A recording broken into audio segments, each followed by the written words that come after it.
Bonjour BG. On est parti pour une vidéo qui va être intense. Une vidéo bouillette maison qui va déchaîner les foules parce que le sujet des bouillettes déchaîne les foules.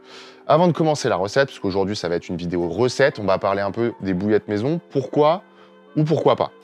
La raison du pourquoi, c'est généralement si tu pêches énormément, c'est moins cher. Et la raison du pourquoi pas, c'est que c'est quand même une galère et qu'en fait, tu vas t'attirer, comme moi aujourd'hui, les foudres des passionnés, des Gérards, de la communauté de la pêche à la carpe. Moi, je vais te faire très simple. Pourquoi ça déchaîne les foules? Pour deux raisons. Première raison, c'est qu'en fait, c'est un puissant fond de qu'est-ce qu'il faut faire, qu'est-ce qu'il faut pas faire, avec des experts en mode ouais, les poissons, ils mangent ça, blablabla. Et deux, ça peut au final revenir assez cher au niveau du matos, parce que si tu fais des grosses quantités, le faire avec tes mains, le faire avec des produits de faible qualité, comme aujourd'hui nous avons sur la chaîne Garde la Pêche, et ben ça va montrer ses limites et tu vas devoir basculer sur du matos plus professionnel qui au final coûte une blinde, hein, parce qu'un pétrin professionnel ça coûte minimum entre 400 et 500 €. Mais nous, pour ton plus grand plaisir, on va le faire méthode bien schlag, bien pression de la main sur le pistolet. On est parti. La recette d'aujourd'hui, ça va être une bouillette qui est à base de farine de poisson calamar. Et là, je vois directement ceux d'entre vous qui disent pourquoi faire une bouillette avec des farines de poisson alors que tu pourrais faire avec des farines végétales, etc. Chut, c'est ma recette, tu me saoules pas, on va faire comme ça. Et en plus de ça, je me suis bien renseigné et tu te rendras compte par toi-même que les poissons dans la nature, les poissons dans les élevages de poissons, eh bien, ils mangent également de la farine de poisson. Donc, on va respecter ce qu'ils mangent pour le faire. Let's go!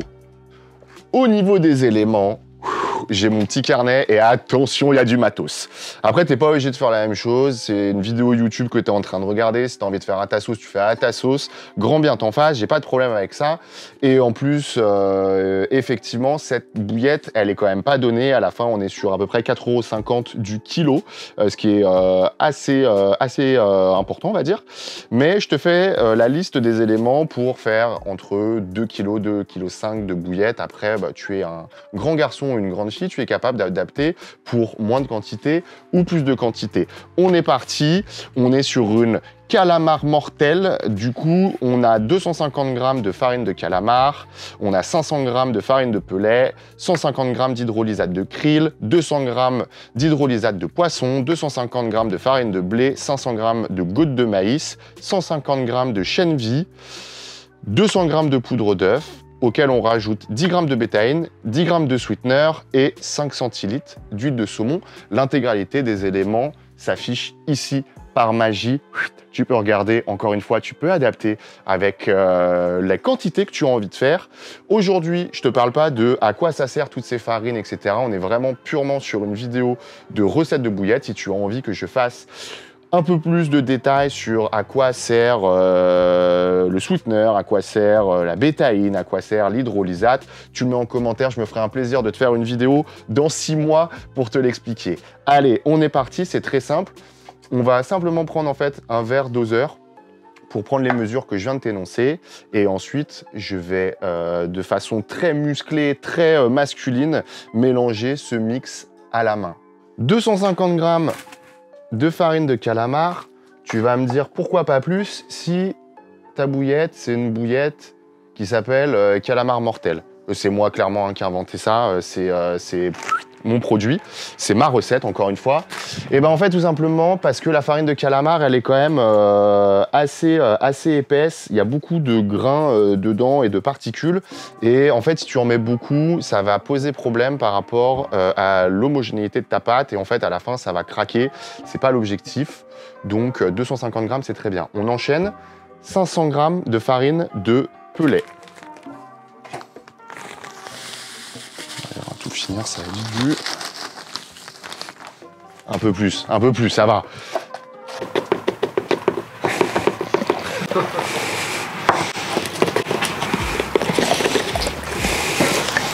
150 g de krill, en tout cas d'hydrolysate de krill, c'est une poudre vraiment très fine avec une odeur exceptionnelle. exceptionnel.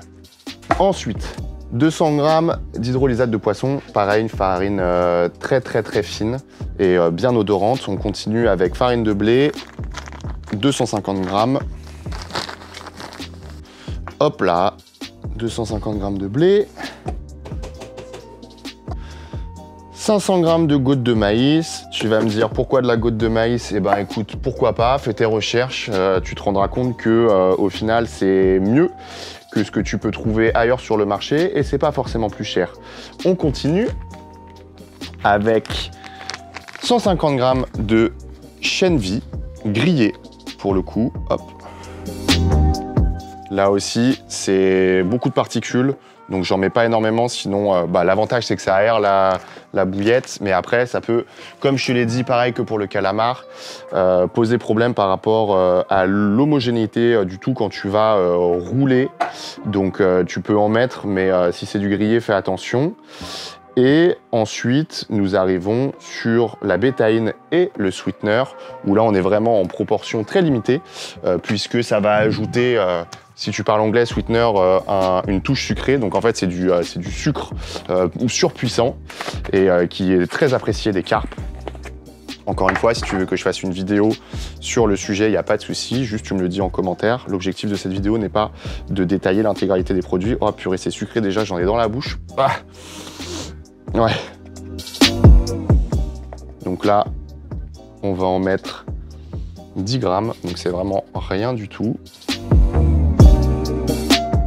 Voilà. Et la même chose pour la bétaïne.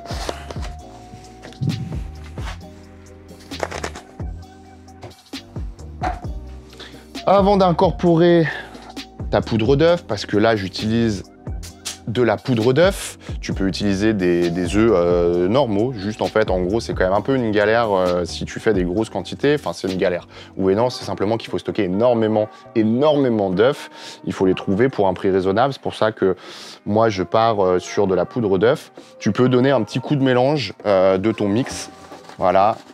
J'ai pas les habits vraiment pour, mais en tout cas, j'ai mes beaux habits de lumière pour le faire, c'est pas grave, tu apprécieras. Voilà, ça te donne une farine bien mélangée. Donc voilà, tu as un ensemble là qui est bien mélangé. Après, bon, tu le mélangeras de toute façon après pendant l'incorporation de ton eau, parce que bien évidemment, il va falloir mouiller ta farine pour que ça te fasse une pâte. Mais si tu veux voir ce que ça donne d'un peu plus près, ça donne en fait une farine bien mélangée, tu vois, qui a une belle couleur brune claire. Je sais pas si ça existe ce terme, enfin bon, tu vois l'idée. Et ensuite, tu viens rajouter ta poudre d'œuf. Donc, comme je te l'ai dit, c'est 100 grammes par kilo de mix pour la poudre d'œuf. Donc là, pour le coup, comme j'ai à peu près 2 kilos, je vais venir mettre 200 grammes. L'idéal pour la poudre d'œuf, c'est de la tamiser avant. Là, j'ai malheureusement pas de tamis, donc je vais essayer et espérer que ça fasse pas de grumeaux. Voilà. Hop. Je le disais en début de vidéo, moi j'ajoute l'équivalent de 5 centilitres d'huile de saumon. Parce que je trouve que c'est quand même bien dans le ton de ce côté poissonneux que j'ai envie de donner avec toutes les farines, que ça soit les hydrolysates, que ça soit la farine de calamar, que ça soit la farine de pellet. Farine de pellet étant de la farine de poisson. Je rajoute comme ça, en fait, ça me permet déjà d'avoir une bille un peu plus grasse. Et encore une fois, c'est ma recette, je fais ce que je veux. Si tu as envie de le faire, tu le fais. Si tu n'as pas envie de le faire, tu le fais pas. Tu peux rajouter énormément de choses, tu peux rajouter des arômes, ce que je ne fais pas. Parce que je vois pas l'utilité avec une bille déjà qui est déjà chargée en farine de rajouter en plus de ça des arômes. Faut savoir que les arômes ont plutôt tendance à prendre les pêcheurs que les poissons. Après, moi, j'aime bien aussi, il n'y a pas de sujet. Tu peux rajouter du piment, tu peux rajouter ce que tu veux. Tu fais un peu à ta sauce. Le tout, c'est qu'à la fin, tu arrives à rouler ta bouillette et que ça fonctionne. Sur cette recette, je sais que ça fonctionne parce que j'ai déjà pris des poissons. On essaiera avec Tip, qui est derrière la caméra, de faire une session très prochainement en prenant du poisson avec. Comme ça, je fais pas simplement qu'une vidéo de présentation de la recette. Je montre que ça marche aussi, ce qui est tout aussi bien, voire mieux.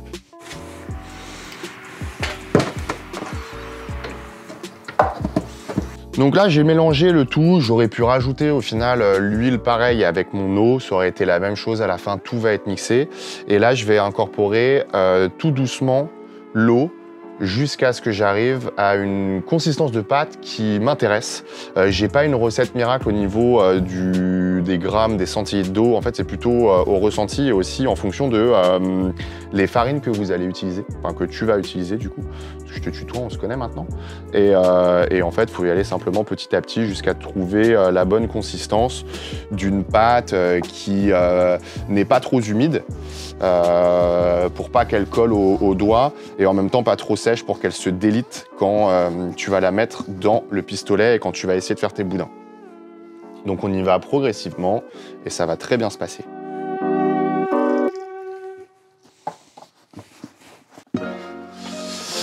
Du coup, c'est sûr qu'avoir un pétrin, c'est bien plus utile, mais c'est aussi bien plus cher. Du coup, pour des petites quantités, ça se fait à la main quand même, hein, 2 kilos là, ça se fait. Après, il reste aussi la phase pistolet que je vous mentionnerai juste après, parce que là, on est vraiment sur la préparation de la pâte en elle-même.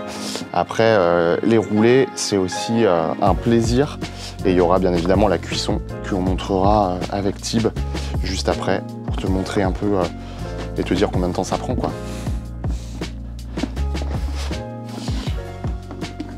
On commence à arriver sur quelque chose de pas mal. Tu vois, au bout d'un moment, tu arrives sur quelque chose qui ressemble à ça. Donc qui colle plus au doigt. Et puis en fait, en gros, qui te permet de... Voilà. De faire des beaux pâtons, comme on dit, dans le milieu. Une bonne grosse bouche d'éléphant qui nous permettra de faire un joli capot.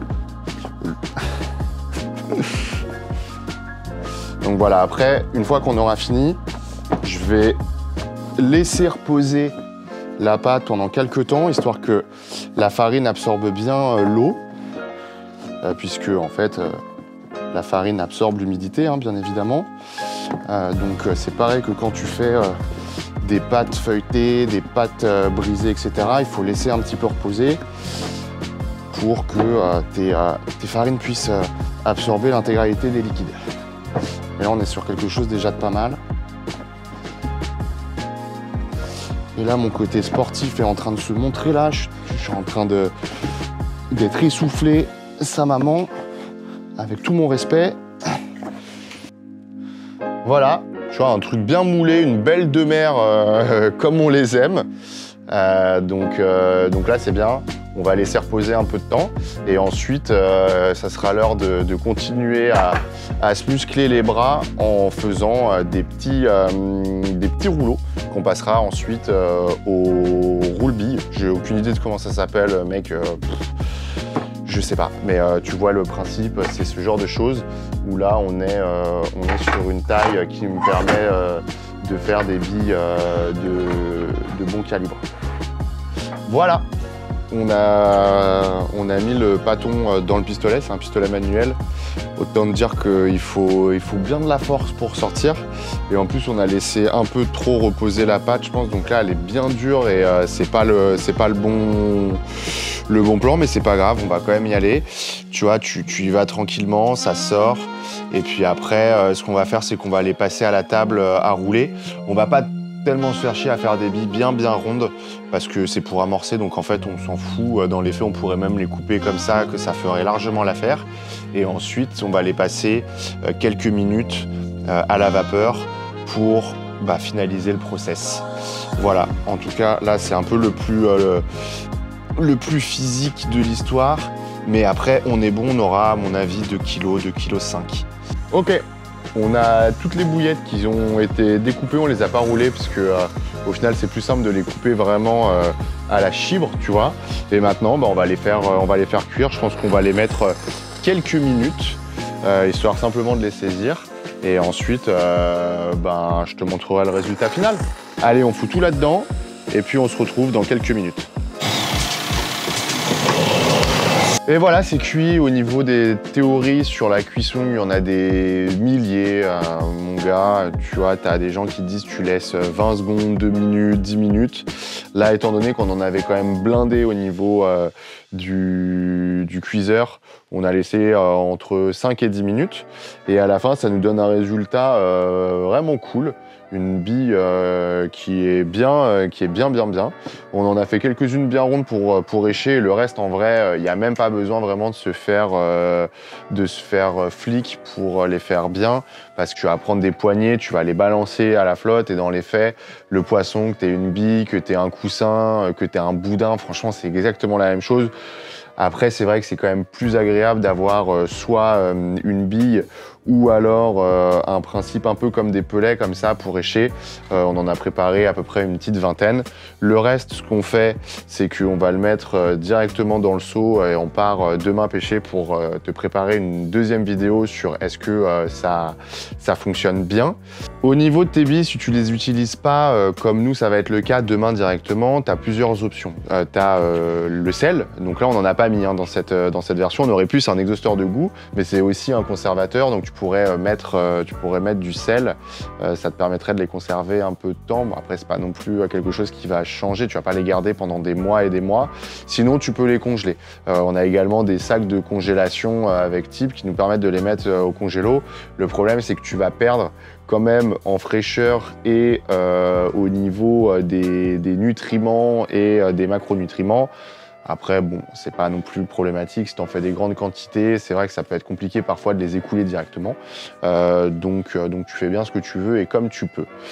Voilà, donc on les met dans le seau et puis on va les laisser reposer toute la night. Et puis demain, on va les utiliser, on va voir si ça fonctionne. Normalement, j'ai pas de doute, hein, comme je te l'ai dit, je les ai déjà utilisés, ça fonctionne très bien. Dans tous les cas, j'espère que tu as apprécié la vidéo. Si tu as un commentaire, parce que je sens que de toute façon, je vais me prendre des remarques de la communauté sur le sujet, c'est pas grave, tu les mets en commentaire et je me ferai un plaisir de te troller. Si tu veux et si tu le souhaites, tu peux mettre un pouce bleu et surtout, n'oublie pas, abonne-toi à la chaîne, ça fait toujours plaisir. Allez, ciao pour la prochaine vidéo.